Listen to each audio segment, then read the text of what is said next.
Every single day, more than 2 billion people heat up their leftovers. They operate under the assumption that as long as food is warmed thoroughly enough, it is safe to eat. That assumption is costing lives. Here is a number worth holding on to: 1 in 6. That is the share of all cancer cases worldwide that researchers now connect to dietary factors, including the manner in which food is stored, reheated, and consumed. According to data published in CA, a cancer journal for clinicians, poor dietary practices are the second most significant modifiable risk factor for cancer globally, sitting just behind tobacco use. Yet almost no one is discussing what happens to certain foods at the molecular level when they are reheated a second time. Whether in a microwave or on a Stovato, the chemical reactions taking place are entirely silent. You cannot see them. You cannot smell them. But they are happening inside your food and, subsequently, inside your body. My name is Dr. William. I have spent more than 15 years studying nutritional biochemistry and the relationship between food science and preventive oncology. Today, I am going to walk you through 4 foods you are almost certainly reheating, foods that may well be sitting in your refrigerator right now, which undergo documented, scientifically confirmed chemical changes when reheated, changes that carry a measurable cancer risk.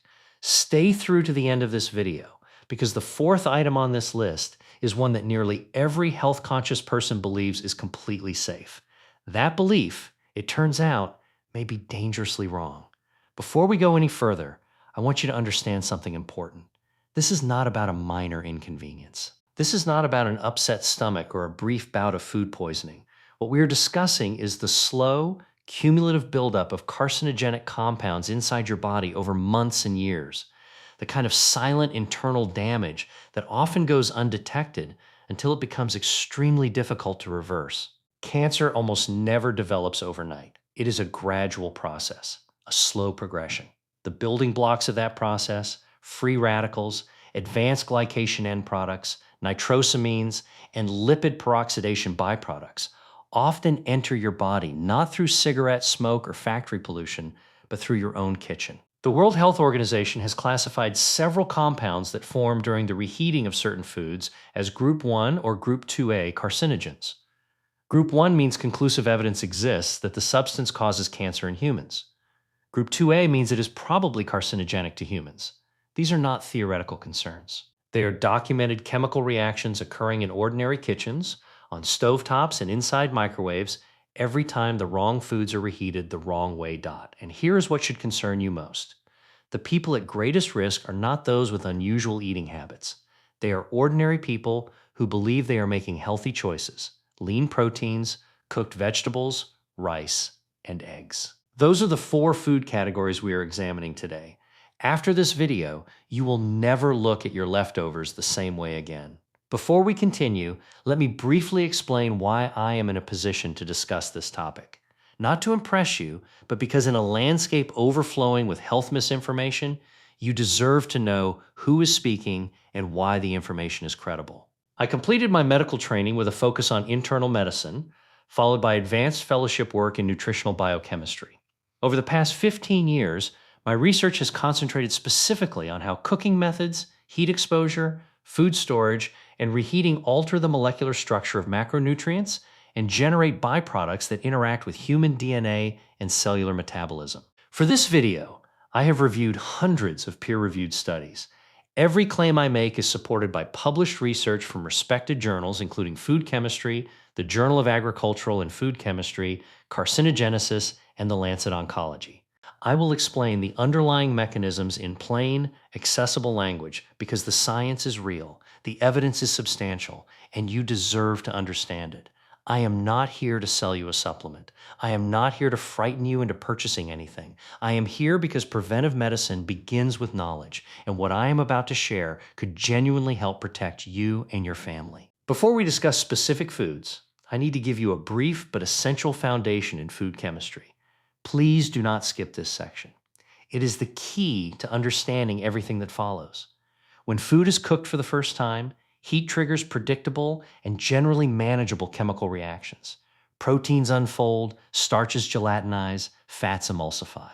These are normal processes. However, when you reheat food that has already undergone those changes, particularly food that has been sitting in the refrigerator for hours or even days, an entirely different set of reactions begins. First, oxidation. Fats and proteins that have been exposed to oxygen during storage become chemically unstable. When heat is applied a second time, those already compromised molecules break down further into compounds known as lipid peroxides and malondialdehyde, both of which are well-established agents capable of damaging DNA. Second, the Maillard reaction taken too far. The Maillard reaction is responsible for the rich flavor and appealing browning of many cooked foods. But when proteins and sugars are subjected to high temperatures repeatedly, they can produce compounds known as advanced glycation end products, or AGs. These compounds drive chronic inflammation, one of the primary biological engines of cancer development. Third, nitrite conversion. Certain foods, particularly those naturally rich in nitrates, undergo bacterial transformation while sitting in a refrigerator. When those foods are reheated, the nitrates convert into nitrites, which can then be further changed into nitrosamines, compounds the World Health Organization classifies as probable or confirmed carcinogens. 3 mechanisms: oxidation, advanced glycation, nitrosamine formation. Keep those in mind as we examine each food, because you will see one or more of them at work in every example. Food number 1, cooked rice. Rice is the most widely consumed staple food on Earth. More than 3 billion people depend on it as their primary caloric source. Billions of those people reheat leftover rice every single day. It is a deeply embedded habit across virtually every culture. But there is a serious problem with this practice, one that has very little to do with the reheating itself and everything to do with what happens to the rice while it sits between the first cooking and the second. As cooked rice cools, it becomes a near-perfect environment for a bacterium called Bacillus cereus. This is not a rare contaminant. It is naturally present in raw rice, survives the initial cooking, and can multiply rapidly in cooked rice left at room temperature or refrigerated for extended periods. When you reheat the rice, the heat may eliminate the bacteria, but it does not destroy the heat-stable toxins those bacteria have already released. Those toxins survive the microwave. They survive the stovetop, and they enter your digestive system intact. The bacterial risk is significant, but it is not the primary cancer concern here. The cancer concern is this: Bacillus cereus produces a toxin called cereulide, which laboratory studies have shown can damage the mitochondria inside human cells. Mitochondrial dysfunction is recognized as one of the early biological events that can contribute to malignant cellular transformation, the process by which a healthy cell gradually becomes cancerous. There is a second, less frequently discussed concern with reheated rice. Repeated heating of starch-heavy foods increases the formation of acrylamide, a chemical compound produced when natural sugars react with the amino acid asparagine under high heat. The International Agency for Research on Cancer classifies acrylamide as a Group 2A carcinogen, probably carcinogenic to humans. What should you do instead? Cook rice fresh whenever possible. If storage is necessary, spread it across a shallow tray immediately after cooking to speed cooling. Refrigerate it within 1 hour. Consume it within 24 hours and never reheat rice more than once. Food number 2, cooked chicken dot. Here is something that may surprise you. Chicken is the most popular lean protein in the world. Physicians, dietitians, athletes, and health-conscious families all recommend it and frequently build entire meals around it. And when leftover chicken ends up in the refrigerator, nearly everyone reheats it. That is where the problem begins. When proteins, particularly those in animal muscle tissue, are subjected to high heat a second time, they undergo a process called protein oxidation. One outcome of this process is the production of compounds called heterocyclic amines, or HCAs. HCAs are not a controversial subject in nutrition science. They are among the most thoroughly researched dietary carcinogens in the scientific literature. Once inside the body, liver enzymes convert them into highly reactive compounds that can bind directly to DNA dot. That interaction can produce genetic mutations. Mutations affecting critical genes, especially tumor suppressor genes, represent one of the primary pathways through which cancer originates. A landmark study published in Carcinogenesis found that people who frequently ate well-done or reheated poultry had a statistically significant elevated risk of colorectal cancer. A separate analysis from the Harvard Th. Chan School of Public Health found that frequent consumption of reheated processed chicken was associated with a higher risk of pancreatic cancer, one of the deadliest cancer types, with a 5-year survival rate of only 11%. Foods 3 and 4 are the ones most widely misunderstood. Food number 3 primarily affects people who pride themselves on clean, healthy eating. Food number 4 is something nutritionists and doctors routinely recommend, yet the risks associated with reheating it remain almost entirely unknown to the general public. If you find this kind of evidence-based, practical health information valuable, I encourage you to subscribe to this channel. I release one new video every week, and each follows the same approach as this one: peer-reviewed science translated into practical guidance you can actually use. No hype, no supplements, no hidden agenda. Just the research and what it means for your health. Food number 3, spinach and other nitrate-rich leafy greens. Spinach is perhaps the most celebrated vegetable in healthy eating. It is rich in iron, folate, magnesium, and powerful antioxidants. Nutritionists, oncologists, and cardiologists consistently encourage eating more of it, and they are absolutely right. When it is consumed fresh or cooked once and eaten immediately. The problem arises when spinach is stored and then reheated. Spinach, along with celery, beets, lettuce, and Swiss chard, sits among the richest dietary sources of naturally occurring nitrates. In their natural state, those nitrates are beneficial. They support cardiovascular health and help regulate blood pressure. However, once cooked spinach is refrigerated, naturally present bacteria on the surface of the leaves begin converting those nitrates into nitrites. This is the same chemical transformation that occurs in cured meats, and it is one of the reasons the World Health Organization classified processed meat as a Group 1 carcinogen in 2015. W-hen refrigerated spinach is reheated after 24 hours or more. You are applying heat to a vegetable that has already undergone considerable nitrate to nitrite conversion. Under that heat, the nitrites can react with amino acids present in the spinach and later in your stomach to produce nitrosamines. Nitrosamines are among the most potent dietary carcinogens identified by modern science. Animal studies have shown they can induce cancer at remarkably low doses. Epidemiological research consistently links high nitrosamine exposure to elevated risks of gastric, esophageal, and colorectal cancers. This is not a concern invented for this video. The European Food Safety Authority has issued formal guidance on dietary exposure to nitrates and nitrites from vegetables, specifically cautioning about potential risks linked to reheating nitrate-rich vegetables after storage following cooking. The irony is hard to sit with. One of the most nutritious foods on the planet can become a source of carcinogenic compounds simply because of a storage and reheating habit practiced every week by millions of people who are actively trying to be healthy. What should you do instead? Cook spinach and other leafy greens fresh whenever possible. Eat them immediately after cooking. If you have leftovers, consume them cold within a few hours. Do not refrigerate cooked spinach with the intention of warming it up later. If storage is unavoidable, keep it in an airtight container. Consume it within 6 hours and eat it cold rather than reheating it. Food number 4, eggs.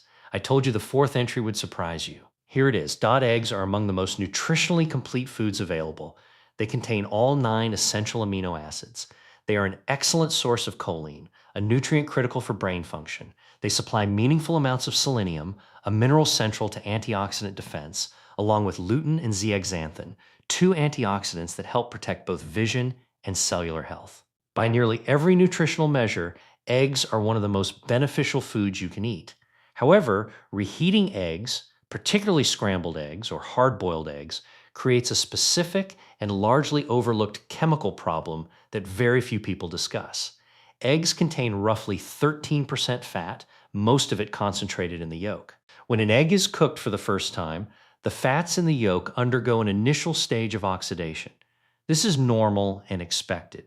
But when a cooked egg is refrigerated and then reheated at a high temperature, those already oxidized fats undergo secondary lipid oxidation at a dramatically accelerated rate. The byproducts generated in that process, particularly malondialdehyde and oxysterols, are now well documented in the scientific literature. Oxysterols have attracted considerable research attention over the past decade.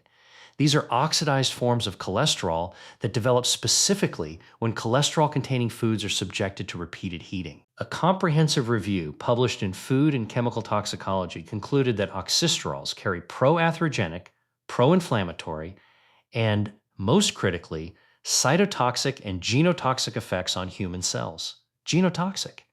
That term carries significant weight. It means toxic to the genetic material inside your cells, your DNA. By definition, genotoxic compounds are considered potential carcinogens because they can produce DNA strand breaks and genetic mutations that set off the chain of events leading to cancer. There is a second concern with reheated eggs.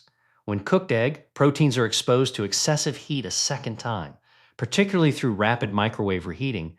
They undergo further protein denaturation, forming abnormal crosslinks that are more resistant to digestion. More importantly, some research suggests that sulfur-containing amino acids naturally present in eggs, cysteine and methionine, can degrade during repeated heating.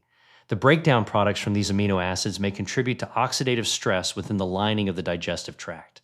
Persistent oxidative stress in the gastrointestinal mucosa is considered one of the major proposed mechanisms in the development of colorectal cancer, the third most common cancer globally and responsible for nearly 1 million deaths annually. What should you do instead? Eggs are best consumed immediately after cooking. If you prepare them in advance, store hard-boiled eggs with their shells intact and eat them cold. Avoid reheating scrambled eggs or omelets in the microwave. If warming an egg-based dish is absolutely necessary, use gentle indirect heat, such as a warm water bath or a very low-temperature oven. Never heat egg dishes above 165 degrees Fahrenheit. I want to be honest with you about something. When I first began working through the scientific literature on reheated foods, carefully reading the research on nitrosamine formation, heterocyclic amines, and oxysterols, my first reaction was not fear. It was frustration. Frustration because this information is not hidden. It has been published in peer-reviewed scientific journals. It appears in official guidance from the European Food Safety Authority, the World Health Organization, and numerous public health agencies around the world. Yet somehow, it almost never makes it to the dinner table. It is rarely communicated in a way that is clear, practical, and easy for ordinary people to apply in their daily lives. Billions of people make decisions about reheating food every day, not because they are careless, but because they have simply never been given this information. There are children eating reheated rice, spinach, and eggs in their school lunches 5 days a week. There are older adults with weakened immune systems reheating leftover chicken in the microwave simply because they live alone and it is convenient. There are people who care deeply about their health eating reheated high-protein meal prep containers every day, completely unaware that the chemical composition of their food has changed significantly since it was first prepared. None of these people are doing anything wrong. They simply do not know. Now you do. That is the purpose of this channel. That is the purpose of this video.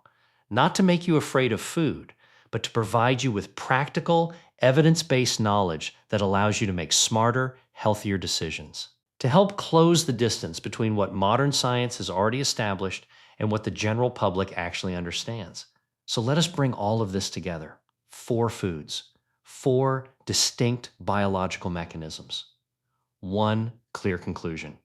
Food matters. Food number 1, rice. Reheating cooked rice can reactivate heat-stable bacterial toxins produced by Bacillus cereus and can also promote acrylamide formation through the reaction of natural sugars. Food number 1, rice. Reheating cooked rice can reactivate heat-stable bacterial toxins produced by Bacillus cereus and can also promote acrylamide formation through the reaction of natural sugars with amino acids under repeated heating.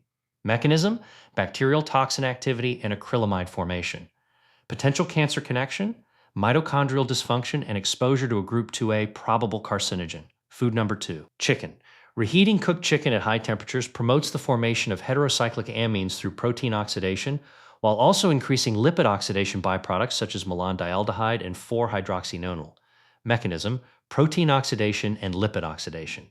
Potential cancer connection: direct DNA interaction by HCAs and elevated risk of colorectal and pancreatic cancers. Food number 3, spinach and other leafy greens. During refrigeration, bacterial activity converts naturally occurring nitrates into nitrites. When those vegetables are reheated, the nitrites can react to form nitrosamines. Mechanism: nitrate to nitrite to nitrosamine conversion. Potential cancer connection: elevated nitrosamine exposure linked to gastric, esophageal, and colorectal cancers. Food number 4, eggs. Repeated heating of egg yolks, which contain both cholesterol and fat, promotes the formation of oxysterols, oxidized cholesterol derivatives with documented genotoxic activity, along with secondary lipid oxidation products. Mechanism: cholesterol oxidation, and secondary lipid oxidation. Potential cancer connection, DNA damage, oxidative stress affecting the intestinal lining, and elevated risk of colorectal cancer. 3 core biochemical mechanisms appear repeatedly across 4 of the most commonly reheated foods in the world: nitrosamine formation, lipid and protein oxidation, activation of bacterial toxins. This is not fear-mongering. It is food biochemistry that has been rigorously and repeatedly confirmed in the scientific literature. Now, let me tell you exactly what to do with this information. These are practical, achievable steps requiring no special equipment, no supplements, and no dramatic lifestyle overhaul. Just small, informed choices that can meaningfully reduce your long-term exposure to potentially harmful dietary compounds. Cook rice fresh whenever possible. If you must store it, cool it within 1 hour, refrigerate immediately, consume within 24 hours, and never reheat it more than once. Whenever possible, eat leftover cooked chicken cold in salads or wraps. If reheating is truly necessary, use the lowest effective temperature and avoid heating beyond the recommended safe internal temperature. Do not reheat cooked spinach, Swiss chard, beet greens, or celery. Eat them cold or prepare them fresh.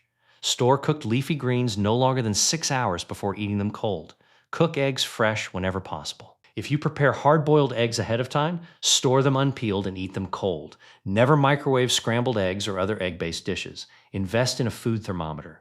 Gentle reheating below 165 degrees Fahrenheit can significantly reduce the formation of many of the compounds discussed in this video compared with high-temperature methods. Avoid reheating any food more than once.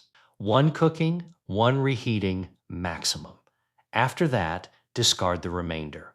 Whenever you can, use a low-temperature oven rather than a microwave for reheating protein-rich foods. Microwave ovens can generate uneven hot spots that accelerate oxidation reactions.